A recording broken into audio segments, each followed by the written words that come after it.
చిన్న బంగారు చేప. అది నాది కాదు, అది నాది కాదు, నేను నడవను. నాకు ఆశ్చర్యంగా ఉంది, ఇది ఎవరి పాదముద్రాలు?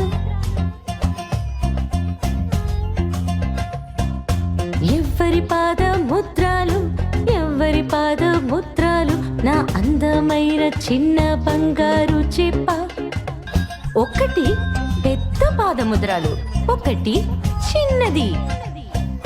నేననుకుంటున్నాను ఇది పిల్లి మరియు దాని పిల్లలు నన్ను చూడడానికి రోజు వస్తారు. ఇది పిల్లి.